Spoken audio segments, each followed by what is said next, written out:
gatii meeshaa gabaa tokko guutuu isinii qabadhe dhufe. Dhuga dubbachuuf viidiyoon kun baay'ee isin fayyada. Haga dhumaa ilaalaa gatii meeshaa hedduu as keessatti bartanii. Kun meeshaa mana keessaati. Kana qofaa miti kan viidiyoon kun of keessatti qabatu. Akkuma argitan gatii tiraas carqii akkasuma magarrajaa jira gatii isaa wajjini. Akkasuma masoob warqii kan jedhamtu jirti. Rakabootii kan jedhamtu jirti. Algaa libsii kan jedhamu jira.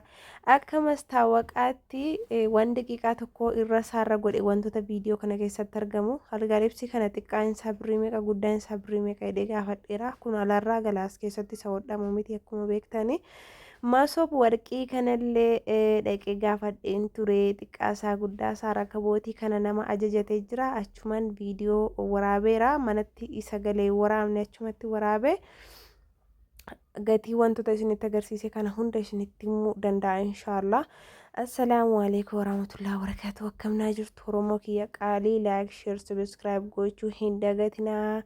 Nu jajjabeessaa isiniin jedha akkuma nu jabeessaa jirtanitti yaa Oromootiyaa. Warroonni ajajachuu barbaadan egaa magaalaa Jimmaa keessaa bakka barbaanne isin qaqqabsiisuu dandeenya. Akkasuma immoo habiibochee meeshaa ajajattanii ka ajajachuun barbaanne zim jettanii nama hin dubbisina. Yoo ajajachuu barbaada yeroo qophooftan na dubbisaa isiniin jechuu barbaada.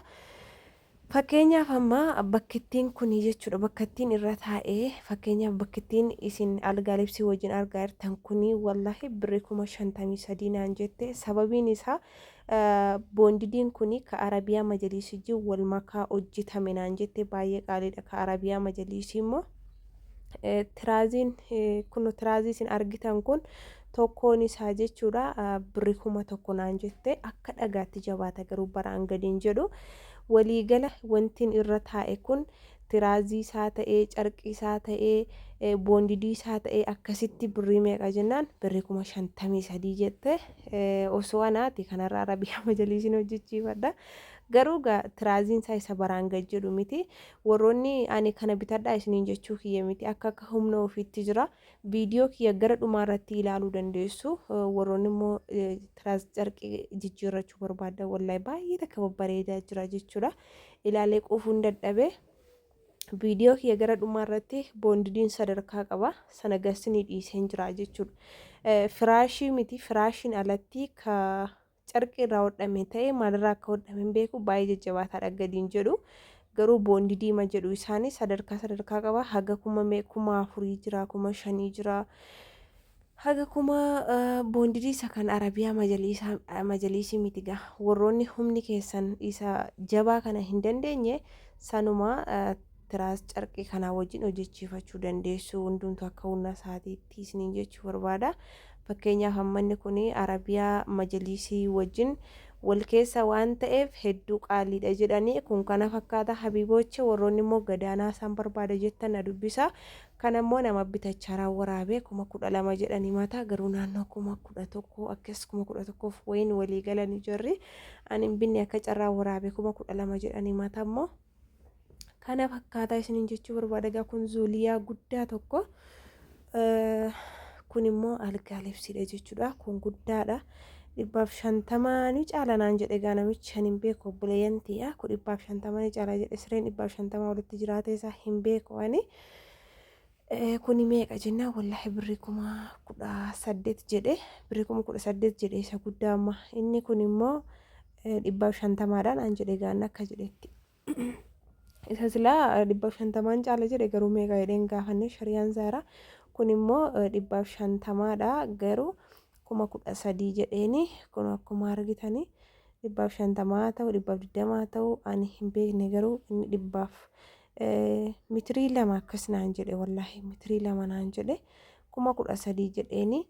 Innaa habiibochee masoob warqii kana immoo warroonni algaa libsii ma barbaadanii inni 13,000 sun meeqa akka ta'e siree meeqa irratti akka uffifamu kan meeqa akka hojjetame ilaaleen sinii bitaa warroonni ajajachuu barbaadanii. Amma nama tokko bichaan na gaafate isheef jecha dhaqee siniin jechuu barbaada. Masoob warqiin kun immoo jechuudha baay'ee tokko bareeddii kunoo isheen harkaan qabe kana 15,000 naan jedhanii garuu wallahi jalqaba 18,000 naan jedhanii isa guddaa kana immoo 20,000 jedhan. Kunoo isa isheen harkaan qabde isaan harkaan qabe kana tokkuma 18,000 malee gurguru jettee obboleettii keenya tokko gaafatee turte. Bakka 18,000 jetteedhaan itti hime. Ergisii immoo bakka ammaan duras masoobii sirraa bitee jira. Isheenis itti mararamtee nun dambanyaadhaa gadi buustu malee jedhee kadhadhee wallaahi billaahi kadhadhee bakka 15,000 fudhadhu naan jetteen. Innaa mucayyoon 15,000 illee itti qaalatee naan dhiiftee dhugaa dubbachuuf waan iddoo tokko taa'udha. Yoo tirfii qabaattan malee kun dirqama miti.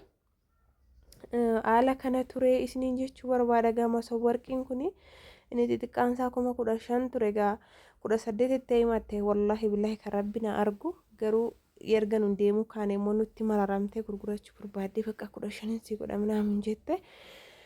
Nun hin dhiisne xiqqaan isaa ammaa gadis jira 5,500 jettee obboleettii keenya kabitachuu barbaaddetti ergeen ture isiniin jechuu barbaada. Walumaan mari'annee 15,000 qaalateen naan dhiifne isiniin jedha.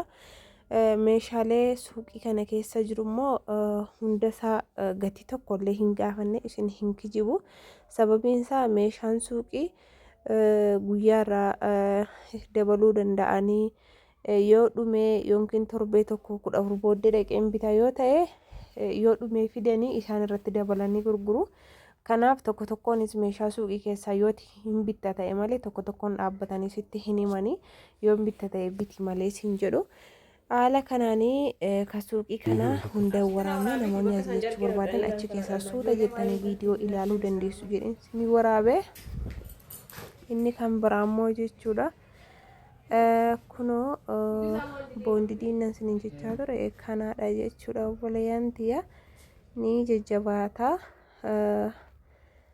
Dhumarratti isiniif kaayeen jira bakka amma gatii magarajaatti ni darba. Magarajaan kuni ka baay'ee guddaa hin ta'in silaa yeroo hojjechiifatanii safaranii hojjechiifatu jechuudha.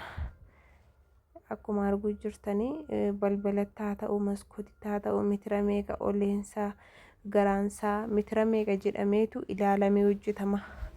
Kun amma ajajaan hojjetamee jette. Innaa kanaaf isinis ajajaan dizaayinii barbaadanis ergattanii hojjetachuu dandeessu. Magarajaan amma 13,000 jira. Irra xiqqaa isaati 13,000 irra xiqqaa isaati. Akkaataa mitirii mana keessaniitiin murtaa'a. Guddina mana keessan haga fudhatu murtaa'a. Innaa irra deebisee asitti meeshaa agarsiisee isiniin jechuu barbaada. Habiibochee namoonni meeshaa kana ajajachuu barbaadanii suuta hidhaati viidiyoo zuum godhaa addaan butaati ilaalladhaa ajajadhaa isiniin jechuu barbaada. Haala kanaan gaa Arabiyaa majalisii hojjechiifachuu wayya wallaahi tiraas jarkiin kun jechuun gaama kan jarra kana baay'ee widdiidha akka dhagaatti jabaata. Haala kanaan kana hunda turee viidiyoo irra deddeebiin agarsiisuu jira bakka. Haala kana isiniin jechuu barbaada habiibochee. Magarajaan immoo akka sadarkaa safarrii mana keessanii akka safarrii manni keessan guddina isaatu murteessaadha. Irra xiqqaa wayii gaafadheen ture 13,000 naan jette. Inni garuu garaansaa mitira 2 jetteen. Garaansaa mitira 2 jette oleesaa immoo hin gaafanne. Kana fakkaataa isinitti haa tolu habiibochee. Arabiyaa majalisii warri hojjechiifachuu barbaadanii xiqqoo ishee amma birraan hin bariine yeroo birraan barii meeshaan baay'ee tokko dabala taraallee itti siqanii bitan jedhu namoonni. Amma homaan jedhu waan ta'eef ajajadhaa warri ajajachaa jirtanii yeroo qophooftan qofa na dubbisa. Ani yeroo hundaa onlaayinii irra jira namni haay jennaan haay jedheen deebisa. Osoo hin qophoofne yoo dhuftanii sagalee natti qaqqabdanii maal jettanii baddanii bakka nama duriyyuu sagalee naqqabee zim jedhee Odina haasofnee callise ammas irra deebi'ee yoon dubbise waan hojiif yookiin ajajachuuf deemu natti hin fakkaatu. Booddee haala kanaan wal gannaa seerii godhaa kaa lakkoofsa hiyyaa amma qophooftanitti amma waa bitachuuf bakka sirriitti qophooftanii kun guyyaa akkasitti kana naa godhi namaan jechuu dandeessanitti isiniin jedha. Innaa warroonni boondidii minaaminni isinitti ulfaate kun